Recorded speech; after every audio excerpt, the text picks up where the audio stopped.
Okay, so this is my presentation, my PowerPoint presentation about interlanguage analysis. As you can see there, my name is Nelson Franco. I would like to start with the index. Actually, I wanted to start with an introduction to interlanguage analysis. That would be the first slide that you'll be seeing. After that, I have some writing samples from different students of mine, and after each writing example or sample, I have the analysis of the sample, the writing sample. To finish that, I have conclusions and a bibliography. So this is the introduction to interlanguage analysis. What interlanguage is? Interlanguage is the term for a dynamic linguistic system that has been developed by a learner of a second language who has not become fully proficient yet, but is approximated to the target language, presenting some features of their first language or overgeneralizing target language rules in speaking or writing the target language and creating innovations. So that's actually a theory by Selinker, which is the writer that we have in our reading, the reading that the professor gave us, the reading that says Adquisición de una segunda lengua, that was by Elena Maria da Silva, where she mentioned Larry Selinker. And that's what he says, that interlanguage is this type of proto-language that goes in between the mother language and the target language. Is that very specific language that students create in between, given to different factors that we'll be seeing later on in my presentation. In this second bullet point that I have there, I just wanted to mention that no third language plays any role. I mean, none of my students are learning or know another language. So we are just talking about Spanish as modern language and English as target language. On number 3, I mentioned one of the factors that I think is important, and is the creation of interlanguage based on the learner's perception of the target language. So this interlanguage is going to be created from what perceptions the students have of this target language. Another factor that is really important here, and it was mentioned in the reading, was or is fossilization. What fossilization is?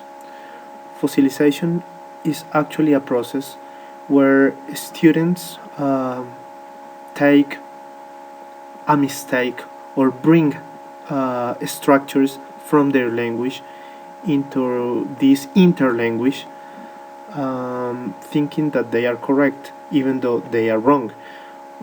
They can be grammar mistakes, they can be syntax mistakes that are being used in regular basis.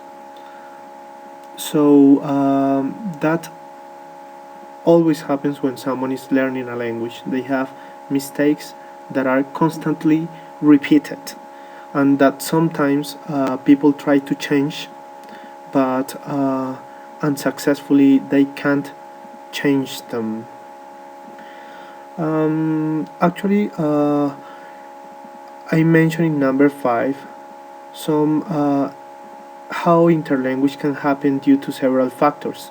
So Interlanguage can happen when you transfer information from your mother language into the target language, making it an interlanguage. You transfer information from wrong training. As well, interlanguage can be helped, created, or burst by wrong strategies when you are learning. If you don't have the right method to correct yourself, those things actually can help to the creation of this interlanguage.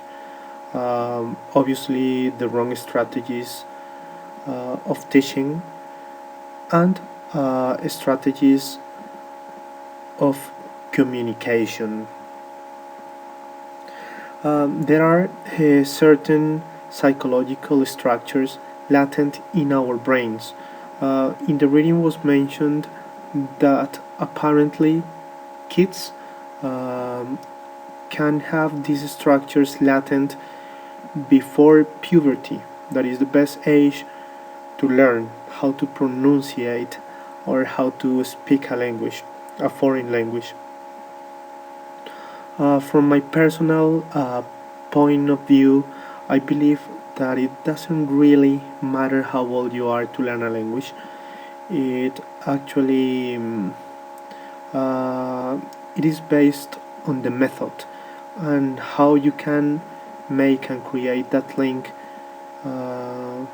between knowing nothing to starting to know something like a language. And later on, I will mention some other factors that can be seen in interlanguage. What I mean by other factors is not really as factors, but situations where you can see interlanguage. Those situations are, for example, Creole. Creole were languages that were created when British colonizers came to places where the Aboriginals spoke other languages.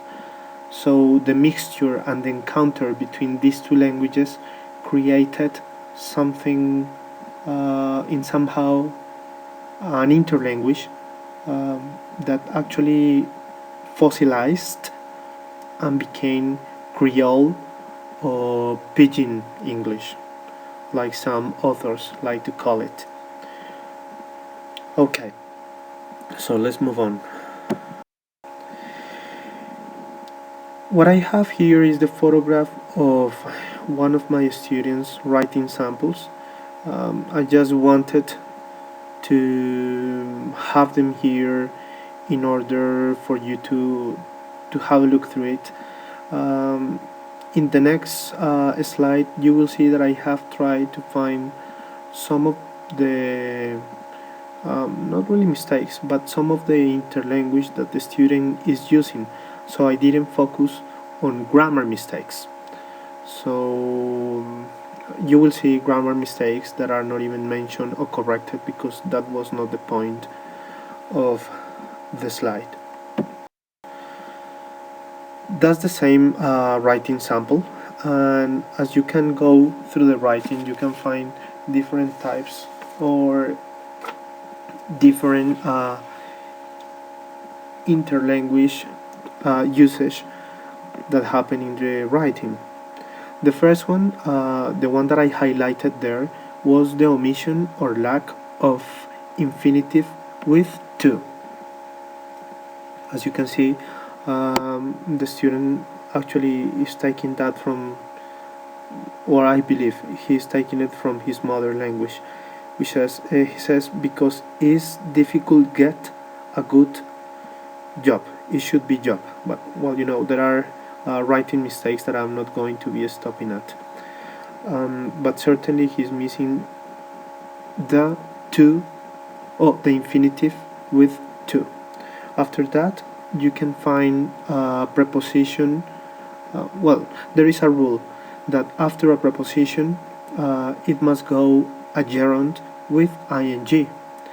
the student is omitting that rule because um, he's just sticking to his mother language. So he says, without work hard. We should be without working hard. The next interlanguage error or interlanguage usage is the exaggerate use of the article.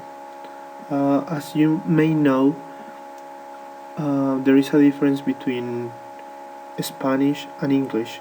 In Spanish, we commonly use the article in specific or in general cases, but in English it's not that way.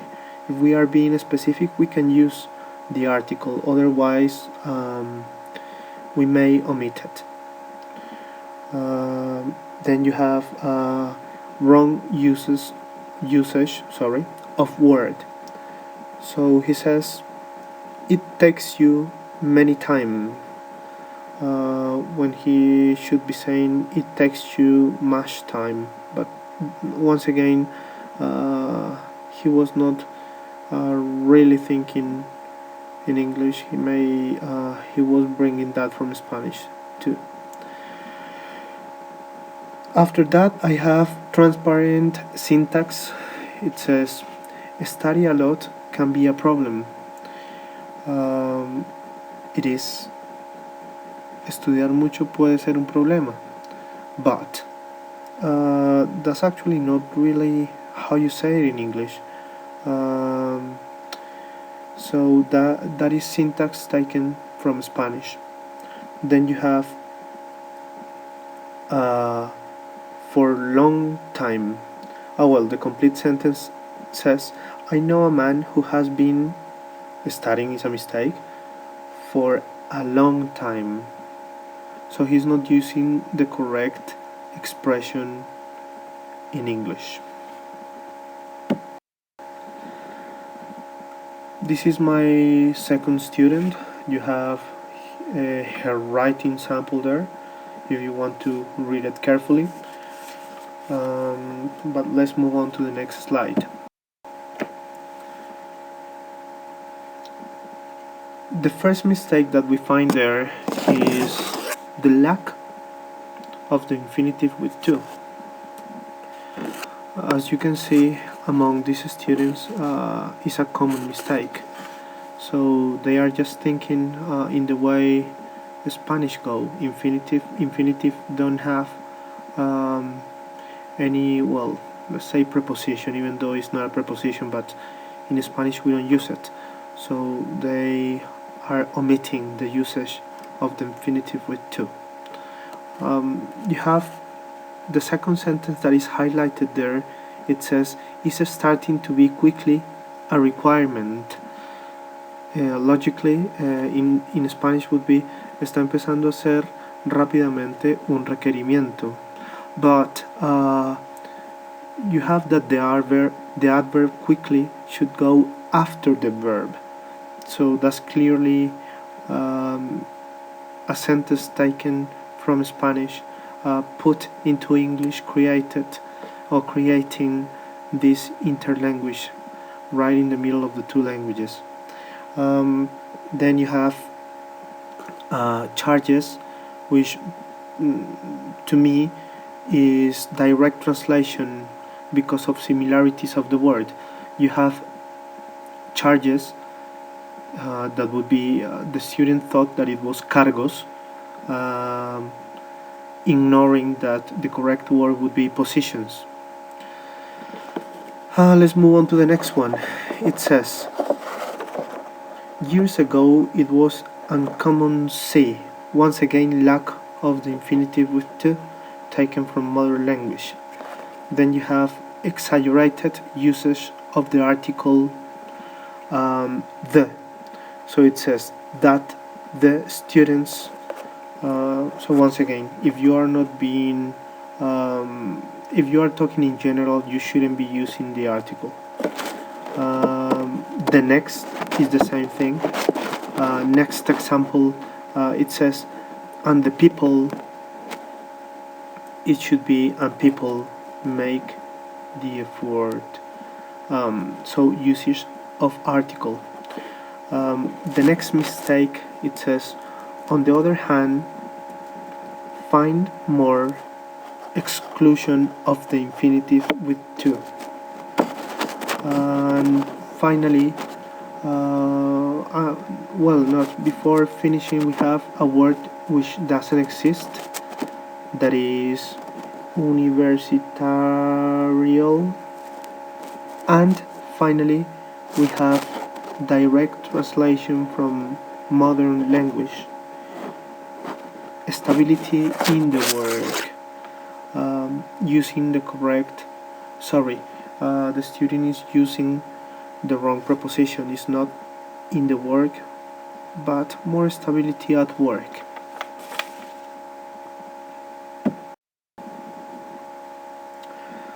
We have, I have my final student here. That's her writing if you want to look at it.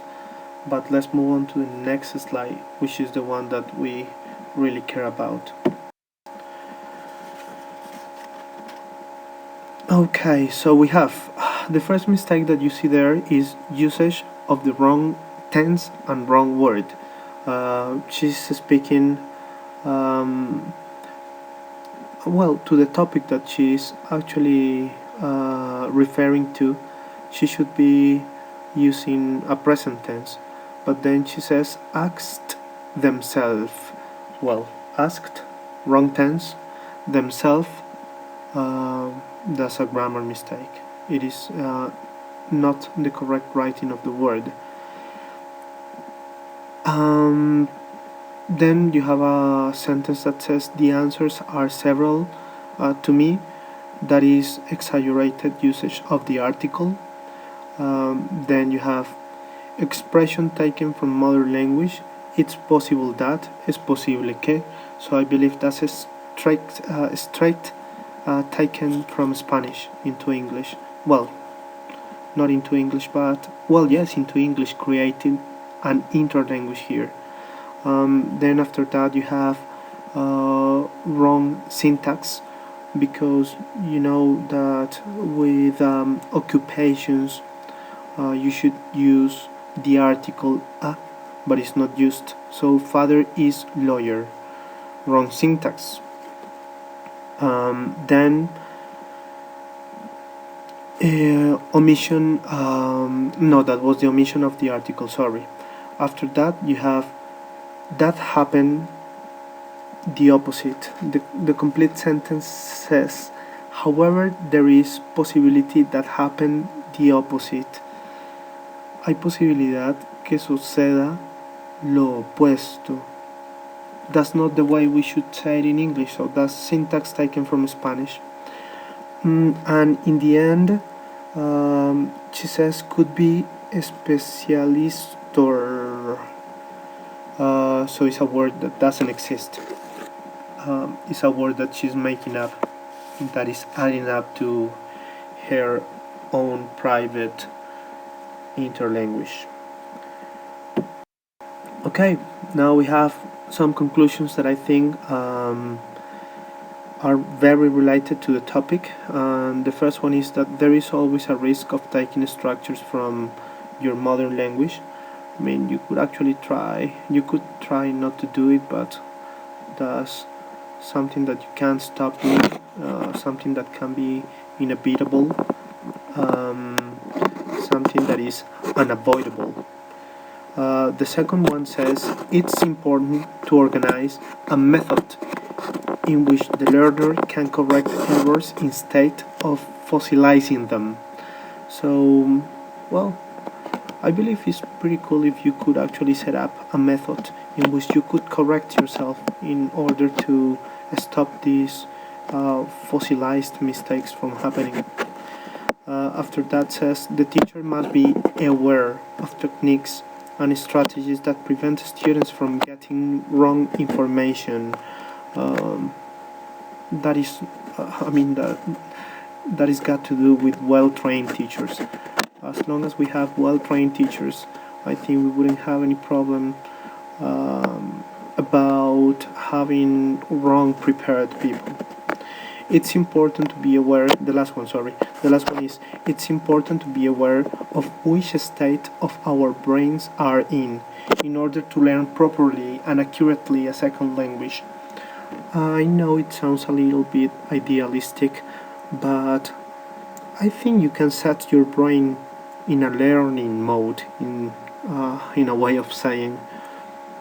I believe that you should be able to give the order through a method, through a strategy, to give the order to your brain to learn and to learn in the proper way.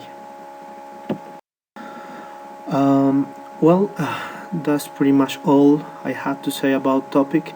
Then the last thing that is left here is the bibliography.